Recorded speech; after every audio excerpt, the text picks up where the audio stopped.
Friends, daily 100 question series का एक और एपिसोड लेके मैं राहुल चौहान आ गया हूं। तो कॉपी किताब पेन लेके बैठ जाइए और क्वेश्चन करना शुरू करिए। और लास्ट में अपने आप को जज करना है कि कितने क्वेश्चन आपने जो है सही करे। तो सबसे पहला हमारे पास एक क्वेश्चन है और हमको इस क्वेश्चन के डायग्राम्स में इसको आइडेंटिफाई करना है कि ये क्या है। देखो, आपको देखने से ही पता चल गया होगा कि ये टोबैको मोज़ेक वायरस है और ये वाला जो पोर्शन इसका है ये इसका आरएनए होता है।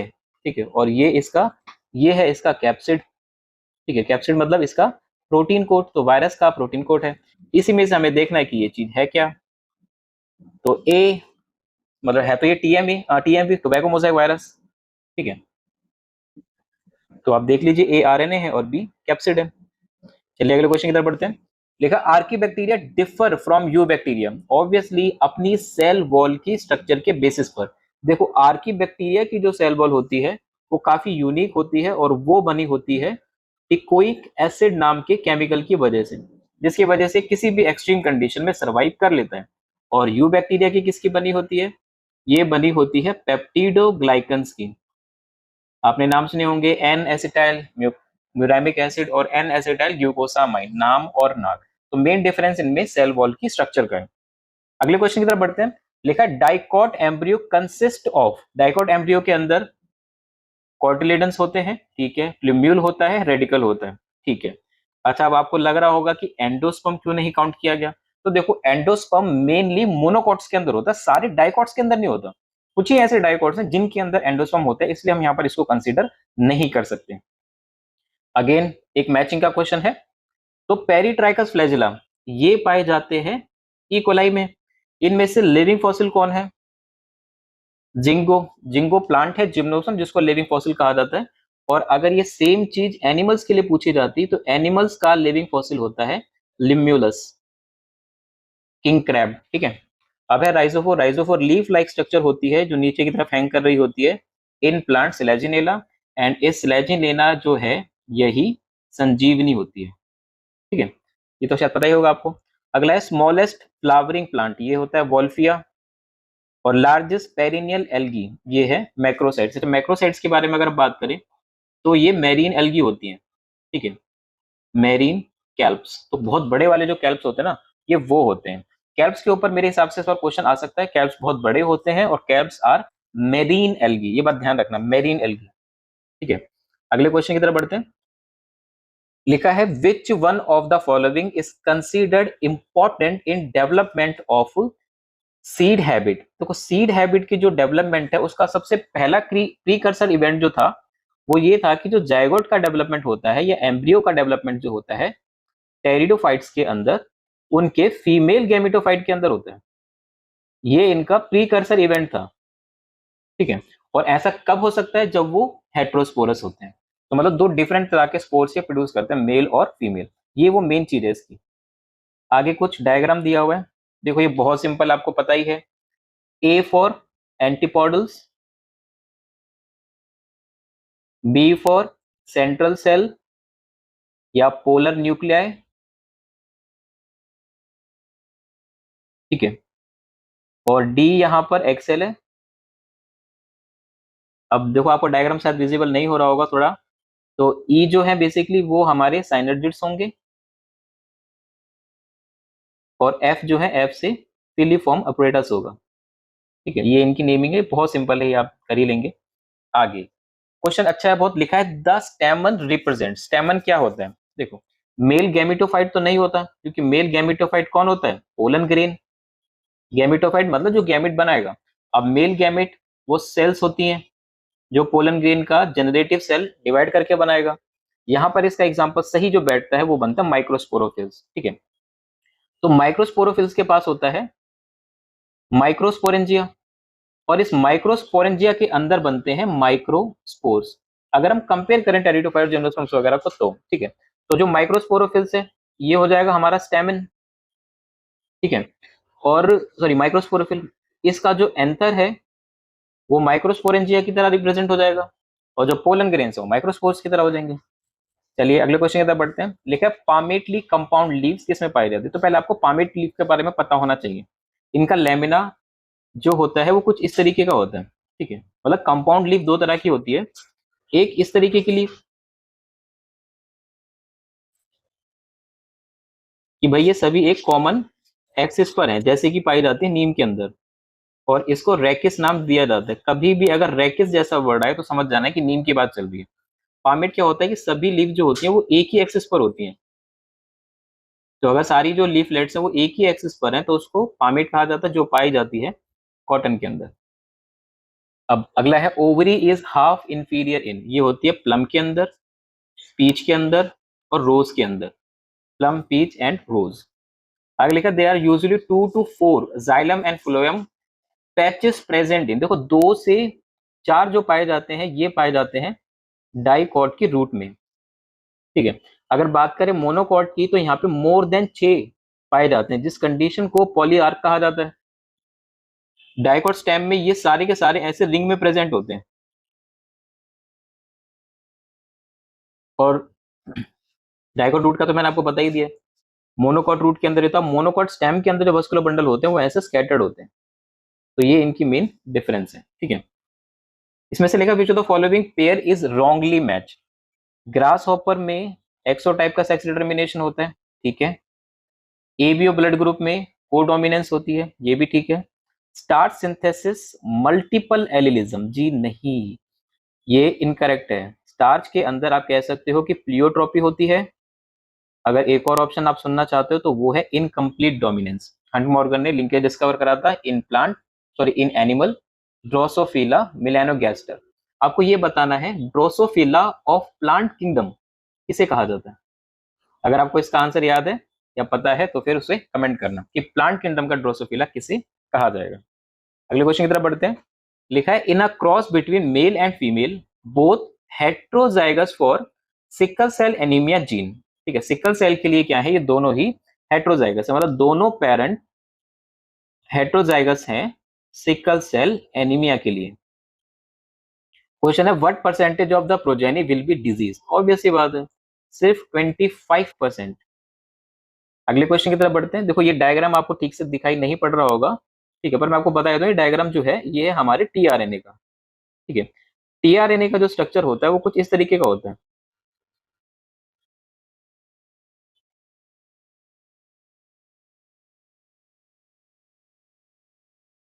इतना अच्छे ठीक से बन नहीं पाए पर ऐसे ही होता है। ठीक है, तो ये जो जगह होती है ये होती है अमीनो एसिड बाइंडिंग साइट।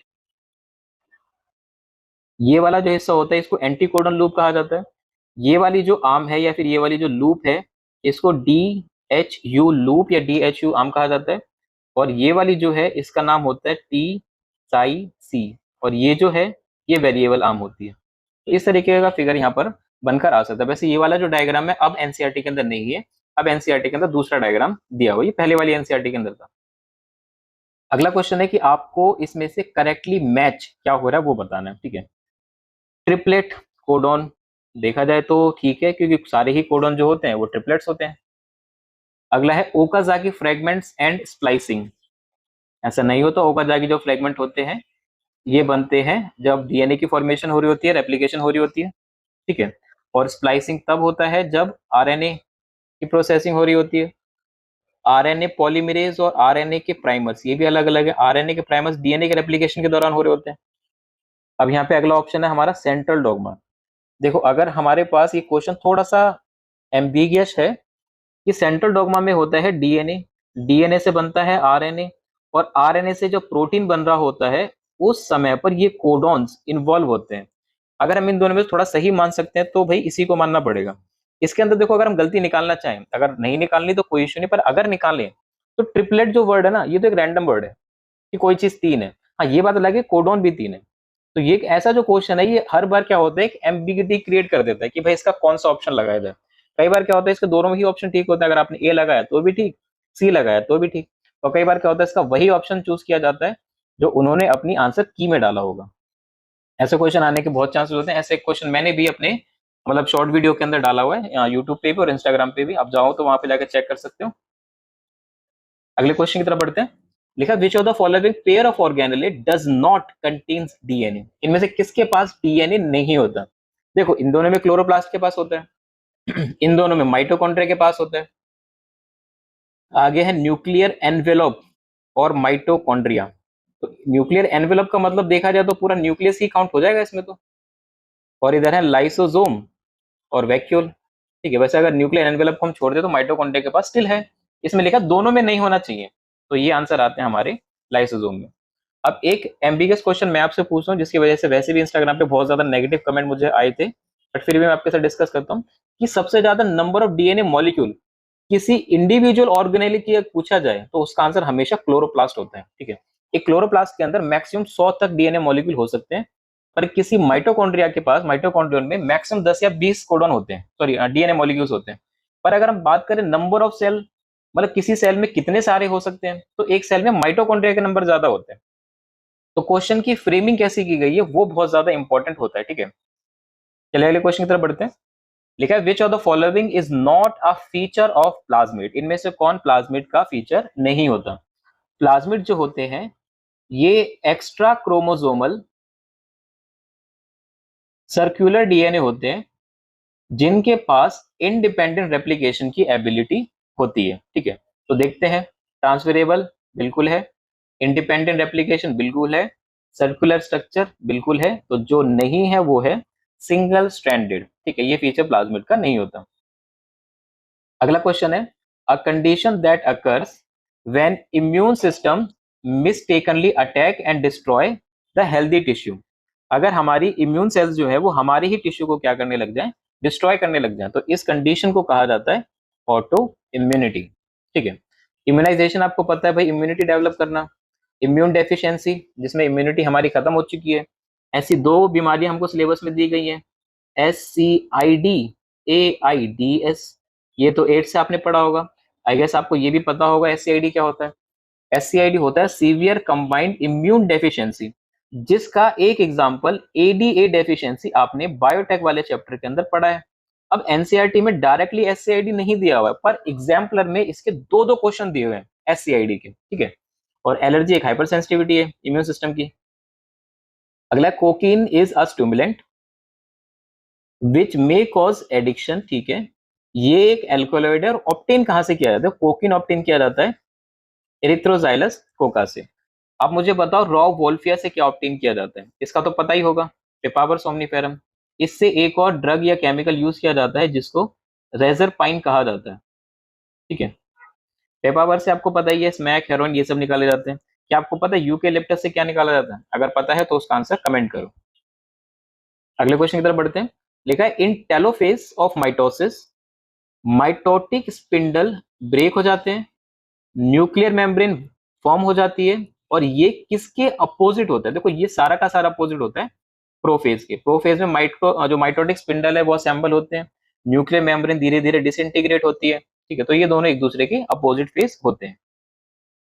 अगला क्वेश्चन है in an area population with large size individual having long life span more parental care और स्लो डेवलपमेंट प्रेजेंट है, तो ये कौन सी पॉपुलेशन का ग्राफ होगा। देखिए ऑल ऑफ दिस तो इसमें होना नहीं है। जे शेप में क्या होता है, अनलिमिटेड या इनफाइनाइट रिसोर्सेज होते हैं, ऐसी कोई चीज आपने पढ़ी नहीं होगी, तो ये ग्राफ कौन सा होगा, स्लो डेवलपमेंट वाला एस शेप, मतलब सिग्मोइड ग्राफ होगा ये। अगला है process of accumulation of dark coloured amorphous substance, जो कि बहुत ज्यादा रेजिस्टेंस है माइक्रोबियल एक्शन के और डिकम्पोज होता है एक्सट्रीमली स्लो रेट से, समझ ही गए होंगे, ये प्रोसेस कहलाती है ह्यूमिफिकेशन। एक चीज याद रखना, ह्यूमस की जितनी भी ये कैरेक्टरिस्टिक्स लिखी हुई हैं, इनसे रिलेटेड क्वेश्चन जो है पूछा जा सकता है कि which of the following are characteristics of humus, और वही मल्टीपल चॉइसेस आपको दे देंगे, तो इसके क्वेश्चन के आने का चांस इस बार काफी ज्यादा है। ठीक है, अगले क्वेश्चन की तरफ बढ़ते हैं। ठीक है, which one of the following being tried in India as a biofuel. ठीक है, मतलब बायोफ्यूल की तरह इनमें से किसका इस्तेमाल किया जा रहा है। ठीक है, देखो ये आपने अगर कहीं नहीं पढ़ा तो मैं आपको बता देता हूँ, वैसे तो एनसीईआरटी से थोड़ा सा बाहर का है, पर ये जो प्लांट है ना जेट्रोफा, इसका इस्तेमाल करके बायोडीजल बनाना चाहती है हमारी सरकार। ठीक है, अगर पता था ठीक है, नहीं तो फिर ध्यान रख लीजिएगा। अगले क्वेश्चन की तरफ बढ़ते हैं। देखा which one has the largest species variety in India, तो ये पता ही चल गया होगा, चावल की करीब 50,000 से ज्यादा वैरायटीज जो है इंडिया के अंदर इसकी पाई जाती है। अब इसमें लिखा है प्रोटेक्टेड वर्ड्स कौन होते हैं।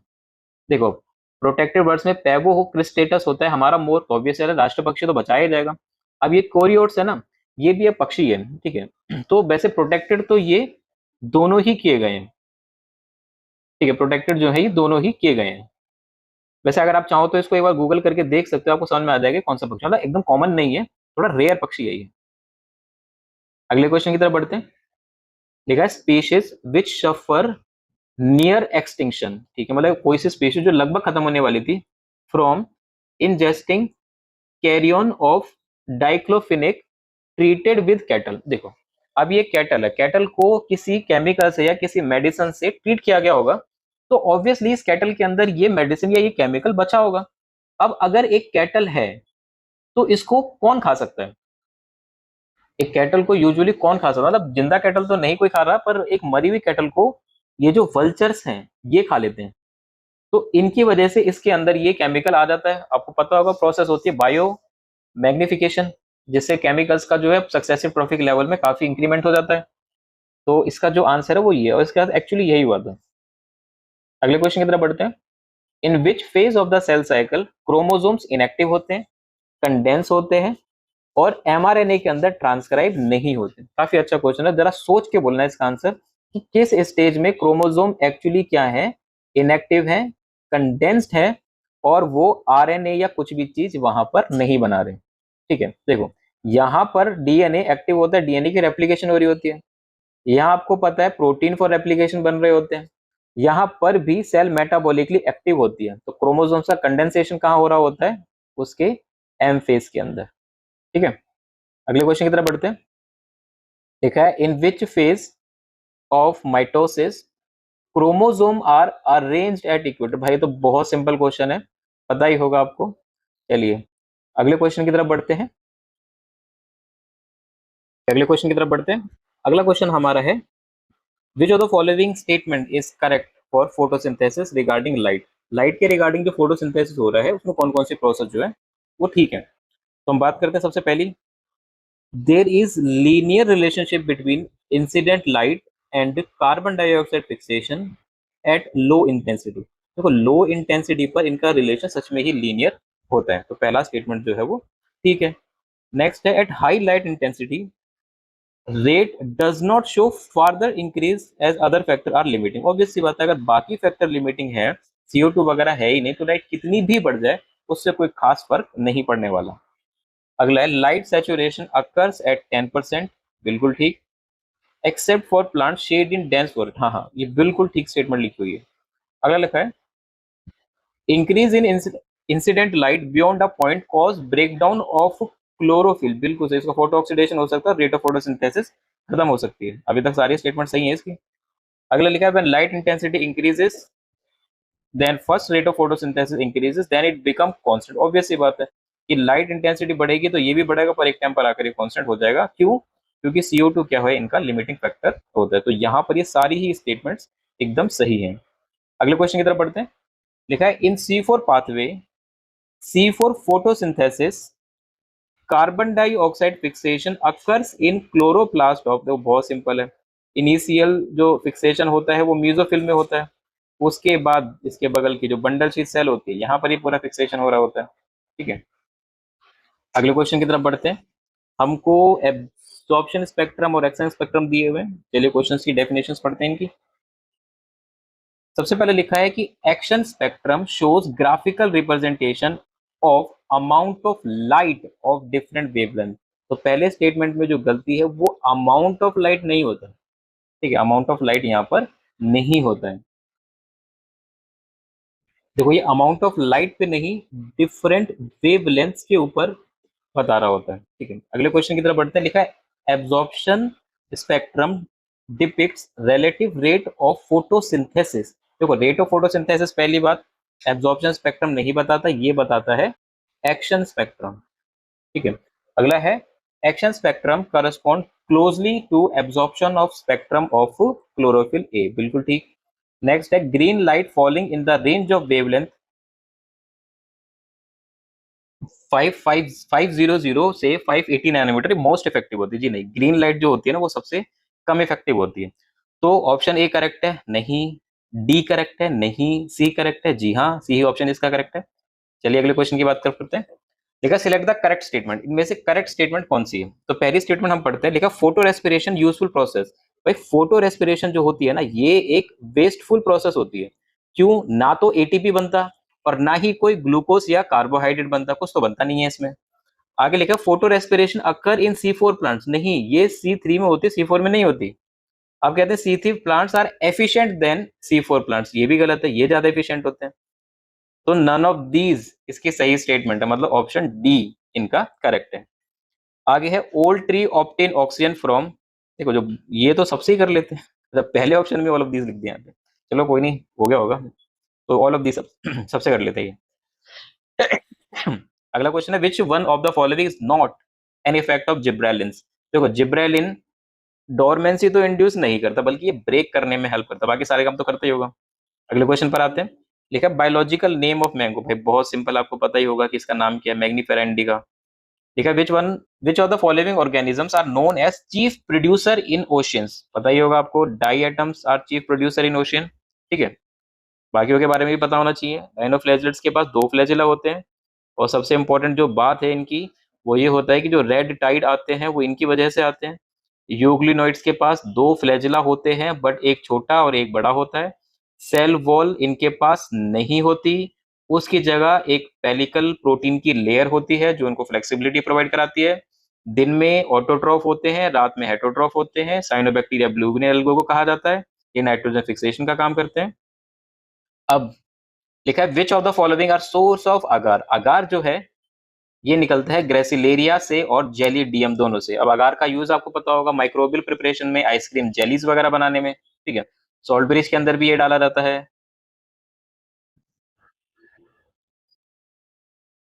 ठीक है, अगला हमारा क्वेश्चन है पोलिनिया, ये सैक लाइक स्ट्रक्चर होती हैं जो ऑर्किड्स वगैरह के अंदर पाई जाती हैं, और इनके अंदर पोलन ग्रेन्स जो होते हैं भर भर के होते हैं। ठीक है, तो pollen grains are present in mass. आगे लिखा है ovary is half inferior in flower of, देखो इसके तीन एग्जांपल है, प्लम, पीच और रोज। हाफ इंफीरियर इनमें होती है। चलिए अगले क्वेश्चन की तरफ बढ़ते हैं। लिखा है select the correct statement regarding honey bee, honey bee के बारे में कुछ स्टेटमेंट लिखिए, हमें उनमें से सेलेक्ट करनी है सही वाली। लिखा है queen bee and worker bee develop from fertilized egg are sexually female, बिल्कुल सही। जो मेल्स होते हैं वो पार्थिनोजेनेटिकली बनते हैं, ये भी सही है। Queen bee feeds upon royal jelly and worker bee feeds upon bee bread, भाई ये भी ठीक लिखा है, ये तीनों स्टेटमेंट ठीक है। अच्छा अगला है न्यूक्लियोसाइड। न्यूक्लियोसाइड क्या होता है कि जब कोई पेंटोज शुगर कंबाइन करती है किसी नाइट्रोजन बेस के साथ तो बनता है न्यूक्लियोसाइड। ठीक है, पेंटोज बेस और नाइट्रोजन शुगर, यहाँ लिखे नाइट्रोजनस बेस शुगर फॉस्फेट, तो सब बना दिया इसमें। तो ये ऑप्शन ठीक है। ये जो होते हैं जब फॉस्फेट भी जुड़ जाता है तो ये न्यूक्लियोटाइड कहलाते हैं। ठीक है, आगे लिखा which dye is use to stain chromosome, chromosome के लिए एसिटोकार्माइल भी करते हैं, ये तो सारे ही करते हैं। ठीक है, अगला है सिट्रिक एसिड प्रोड्यूस, देखो थोड़ा स्पेलिंग में ही मिस्टेक है पर आपको पता ही होगा, एस्परजिलस नाइगर इसका आंसर है।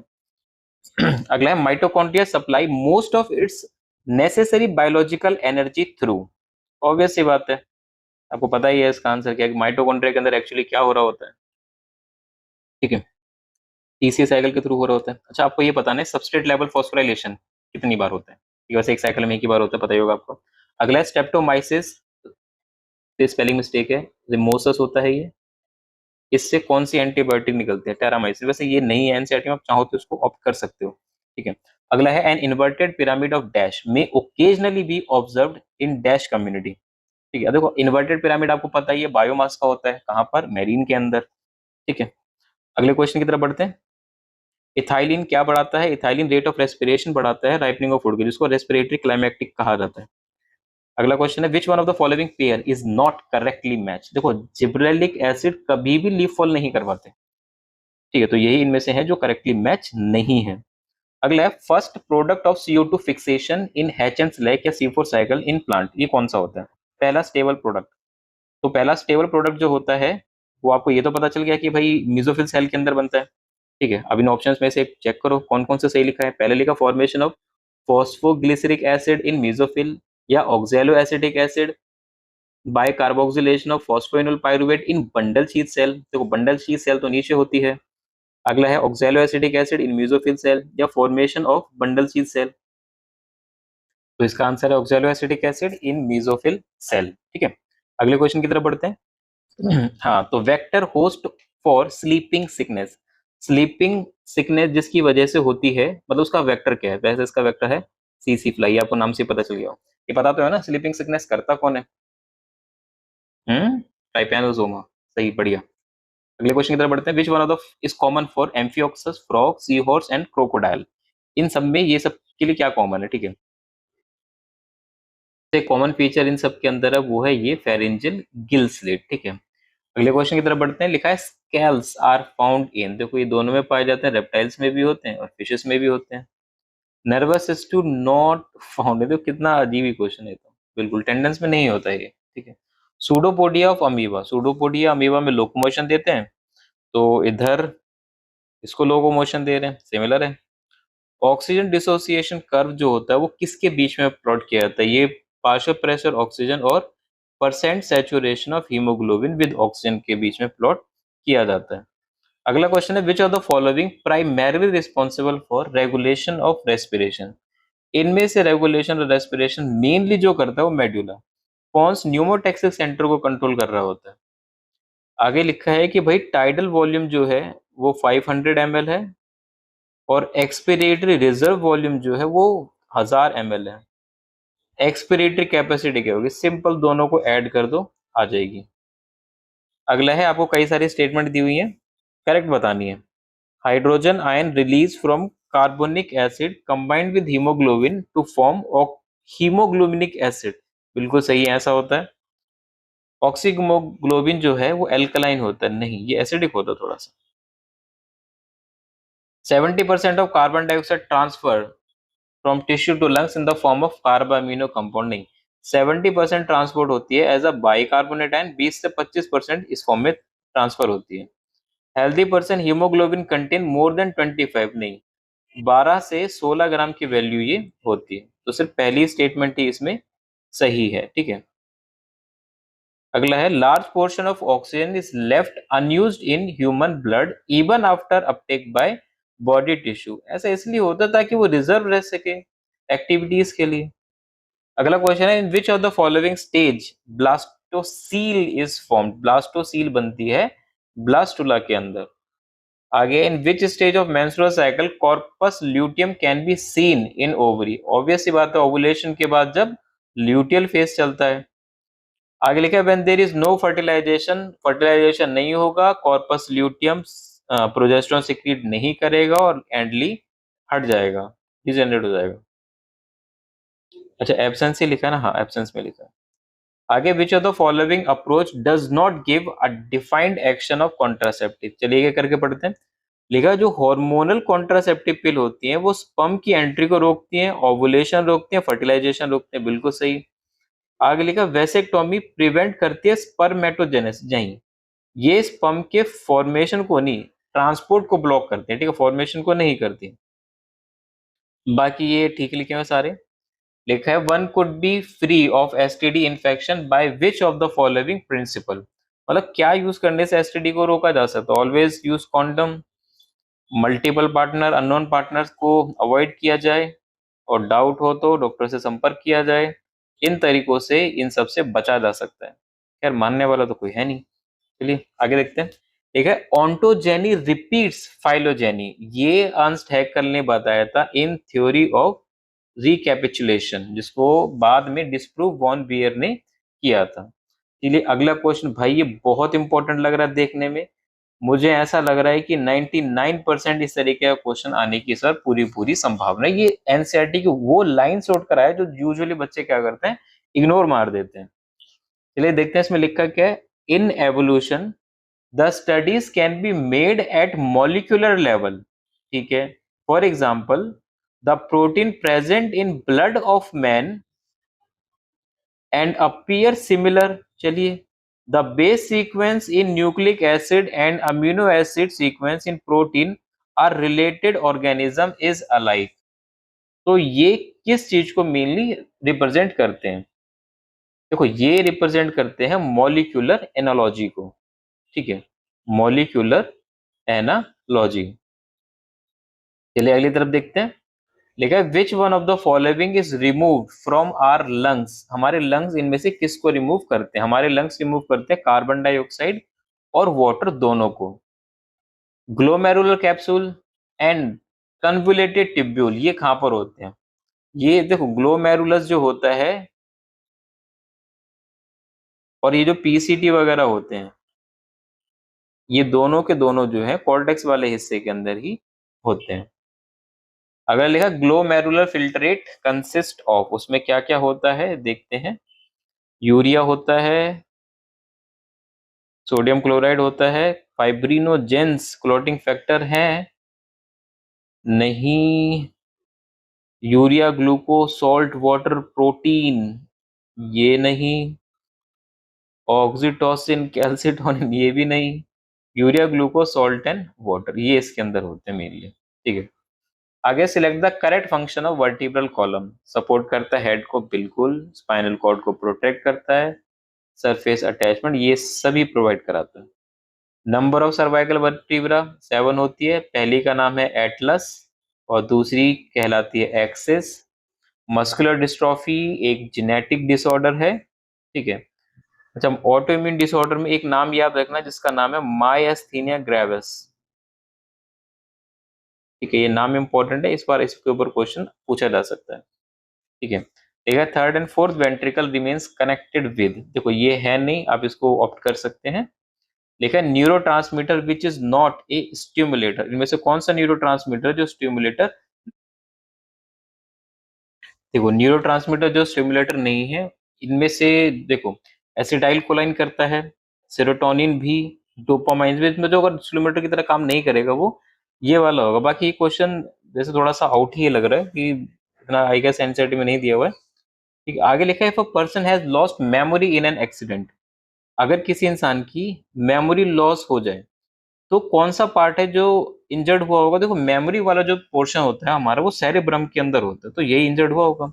अच्छा एक चीज बताइए आप, अगर किसी इंसान की मेमोरी लॉस्ट हो भी जाए पर एक ऐसी चीज है जो वो कभी नहीं भूल पाएगा, वो कौन सी चीज होती है? अगर आप देख रहे हो वीडियो तो इसका आंसर मुझे कमेंट में बताओ। अगला है use of artificial kidney during haemodialysis में रिजल्ट्स इन, अगर कोई हीमोडायलिसिस करवा रहा है आर्टिफिशियल किडनी का यूज कर रहा है तो उसकी वजह से क्या रिजल्ट आ सकते हैं? देखो इसकी वजह से रिजल्ट दिखते हैं, लिखा nitrogenous waste build up in body, नहीं नाइट्रोजन वेस्ट तो निकाले जा रहे होंगे उसमें। Non elimination of excess potassium ion, ऐसा भी कुछ नहीं होने वाला। हाँ, कैल्शियम के एब्जॉर्प्शन की कमी आ चुकी होगी, ये ठीक है, और आरबीसी का प्रोडक्शन भी कम होगा क्योंकि देखो इरिथ्रो जो पोइटिन है वो किडनी सिक्रीट करते हैं, अब खराब है तो ऑब्वियस सी बात है फर्क तो पड़ेगा इसमें। तो ये दो स्टेटमेंट जो है इनकी सही है, बाकी ये गलत है। गेराडियोल फेरिमोन ऑफ, देखो ये भी वैसे थोड़ा सा बाहर का क्वेश्चन है बट बताए तो ये हनी बी का फेरिमोन होता है, वहां से आता है। Factor affecting heart rate is, देखो अल्कोहल करता है, एड्रेनालिन भी करता है, ये भी करता है, मतलब ये सारे ही करते हैं। ठीक है, और भी एक दो चीजें हैं जो आपका हार्ट रेट बढ़ा सकती हैं और उस ऑप्शन में लिखी नहीं है वो। ठीक है, विच वन थ्रू पल्स में, तो इसका बहुत सिंपल सा फ्लो है, आपको पता ही होगा, ऐसे नोड होगा, फिर ए बी नोड होगा, ए बी बंडल होंगे, बंडल ऑफ हिस होंगे और फिर पुरकिंजी फाइबर्स होंगे। ठीक है, क्लोज वस्कुलर सिस्टम इनमें से किस में पाया जाता है? क्लोज का मतलब है जहां पर ब्लड ब्लड वेसल्स के अंदर फ्लो करता हो, ठीक है, जो कि है अर्थवर्म। अगला, which of the following is not correctly match the organism and its cell wall, देखो बैक्टीरिया की सेल वॉल को डाइजेस्ट करने के लिए लाइसोजाइम होता है, प्लांट के लिए सेलुलेज, फंजाई के लिए काइटिनेज, ये नहीं है मिथाइलेज। आगे लिखा है imagine a gel through which DNA fragments have move in response to applied electric field, the band on this gel is farthest from the top, देखो जो सबसे छोटा फ्रेगमेंट होगा वो सबसे ज्यादा दूर होगा। ठीक है, तो सबसे छोटा फ्रेगमेंट सबसे ज्यादा दूर होता है। अगला है transgenic animals are those which have RNA, नहीं DNA in all of its cells. अगला है which part of tobacco plant is infected by Meloidogyne incognita, ये देखो रूट बॉर्न पैथोजन है तो यही हमला करता है और ये एक नीमेटोड है। इससे बचाने का जो तरीका यूज किया गया था वो था आरएनए आरएनए इंटरफेरेंस। आगे है which of the following condition in possible in Aschelminthes, Aschelminthes जो होते हैं ये होते हैं राउंड वर्म्स। ठीक है, अब आपको बताना है राउंड वर्म्स क्या होते हैं, अंडे देते हैं, बच्चे देते हैं, दोनों देते हैं या कुछ भी नहीं। तो ये जो है अंडे देते हैं, तो इसका सही जो ऑप्शन बन जाएगा वो बन जाएगा ओविपेरिटी, ठीक है।